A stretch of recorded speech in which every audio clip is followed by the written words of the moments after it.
Live from our 7 Tasmania studios, your nightly news with Kim Miller begins now. Good evening. First tonight, a regional community is set to be left without medical care, with its only GP clinic closing at the end of October. Staff members at the surgery in Ouse have refused to get the COVID vaccination, now mandatory for healthcare workers.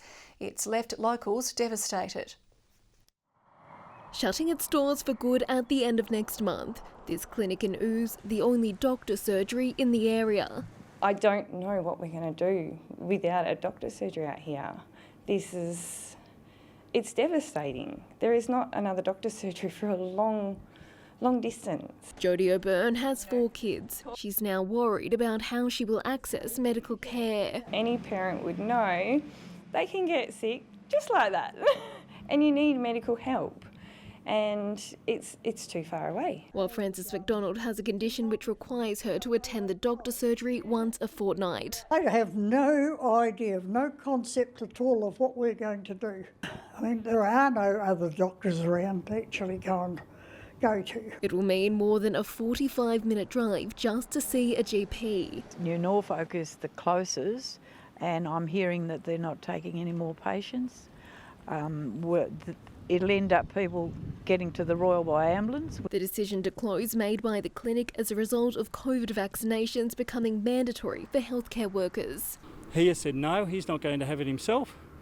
Respect that and let the place stay open. The Health Minister says the department has contacted the surgery directly and will consider how it may support an alternate provider to operate in the area. Are these communities better off with a GP clinic that doesn't have mandatory vaccination rules, or do they stick to their guns and say, well, they're the rules, too bad, and then see this place close? Around 1,200 patients are expected to be impacted by the closure.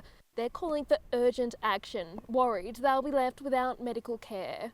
I'm lost for words. I'm so disappointed and I'm so scared as well. It's just devastating what may happen. Meg Sides, 7 Tasmania News. The list of alleged victims of accused pedophile nurse James Jeffrey Griffin has doubled, with 2 new women lodging complaints in the Supreme Court. Both claim they were abused by Griffin at the Launceston General Hospital as teenagers. They accuse the Tasmanian Health Service of failing to protect them and are seeking damages. A government inquiry into institutional child sexual abuse is set to hold hearings later this year. Crime in the state is falling, with robberies and car break-ins seeing substantial decreases in the past financial year. Detectives are attributing the drop to specialist task forces and more boots on the ground. Since May, 60 guns have been taken off the streets, leading to 60 arrests. The Northern Firearms Task Force being hailed a major success, with no shootings in the region in almost 2 months. We probably didn't expect it to be as successful as it was. Really reassuring for the community to know that we've taken those guns off the street. Detectives are now shifting their focus to gangs as part of the ongoing task force. Still looking very heavily at drugs and firearms, but we're looking more at not so much relying on the information from the public, but our own intelligence. So we're concentrating more on maybe 2 or 3 networks. It comes off the back of positive figures recently released, showing total offences have decreased by 13%. A lot of the crime stats we look at are to do with 5-year averages, and they're well down. In some cases 50% down for burglaries, for car burglaries, significantly down for home burglaries and business burglaries as well. Robberies also saw a sharp drop in both Hobart and Launceston. Statewide, they fell by 25%. But it wasn't all good news. Offences against the person increased, while sexual assaults rose 100% from 227 to 453. But more than 40% were cases not committed in the last financial year, including some which were historical. Police say the overall reduction in crime is in part due to a rise in officers on the beat. If you see a police officer, a uniformed police officer, more often than not, you're going to think twice about committing crime. Letitia Wallace, 7 Tasmania News. The state government has welcomed reports a time frame for a decision on a Tasmanian AFL team has been outlined. League Chief Gillon McLaughlin is targeting July or August next year as a likely date. It comes days after Hawthorn and North Melbourne inked a 1-year extension to play games in the state. It gives us an opportunity during the course of next year. The Premier's now renegotiated those agreements with Hawthorn and North Melbourne, so there'll be more AFL games in Tasmania next year. Kangaroos CEO Ben Amafio telling Triple M Hobart this morning the club is keen on playing here as long as they're wanted. Tasmania hosted a record 14 AFL games this season. Pearl Bay is among 7 hydrogen hubs shortlisted for an additional $150 million in federal government funding. An extra 2 locations will be bankrolled under the Clean Hydrogen Industrial Hubs program, but the plan hinges on huge investment from industry. Bell Bay is a great location because Tasmania is already a big producer of zero emissions renewable electricity. The government says Japan is one of several countries interested in Australia's future hydrogen production. Residents have extinguished a fire in a Ravenswood home before it was able to spread out of control. Crews were called to the Waring Street unit in the early hours of this morning. There was around $3,000 worth of damage caused, with the cause of the fire believed to be suspicious. Tasmania's men's sheds are set for a boost, with the state government offering an extra $175,000 in grant support. It coincides with the start of an awareness campaign, highlighting the vital role sheds play in our community. It's a space where men at work play. Starting with just 40, Hora's Men's Shed now has more than 80 members.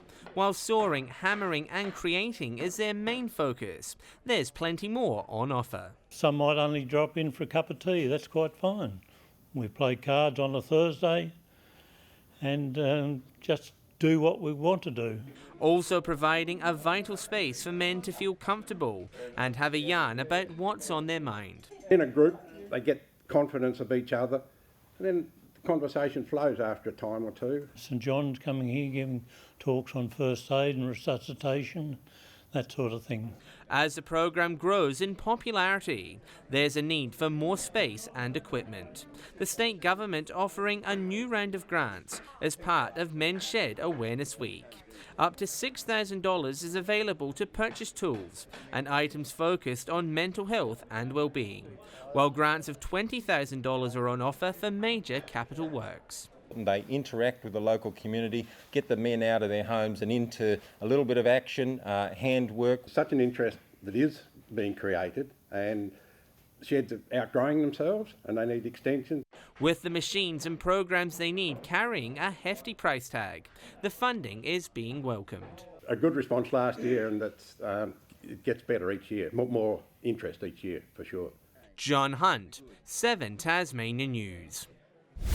Opal star Keely Froling has signed on the dotted line for the Launceston Tornadoes. She says it was an easy decision to return in 2022, given the team is on the brink of something special.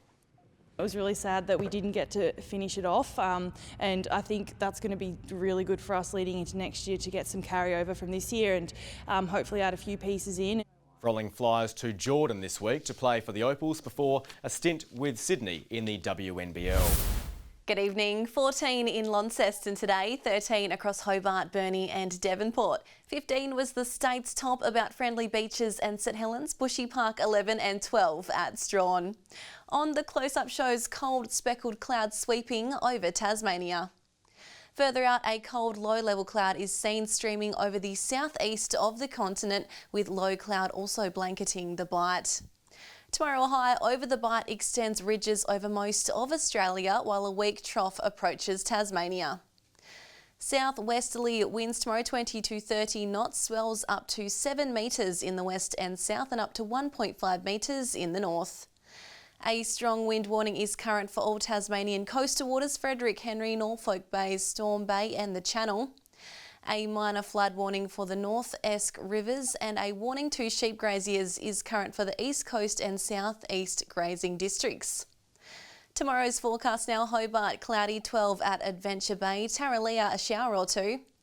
In the north, 14 across Launceston and Bridport, Devonport partly cloudy. Burnie tomorrow 13 showers in Strawn, Marrawar 11. Partly cloudy across St Helens and Swansea and 13 in Whitemark. Looking ahead to the 3-day forecast: Wednesday, showers about the west, fine elsewhere. Thursday, showers about the west and far south, extending statewide. And Friday, showers contracting to the west and far south with possible hail. Capital cities: 27 and sunny in Perth tomorrow, Adelaide cloudy and 37 in Darwin. And currently Hobart cloudy and 8, Launceston partly cloudy and Devonport partly cloudy and 8. That's all for weather tonight, Kim. That's all we have time for this evening. Thanks for joining us. Good night.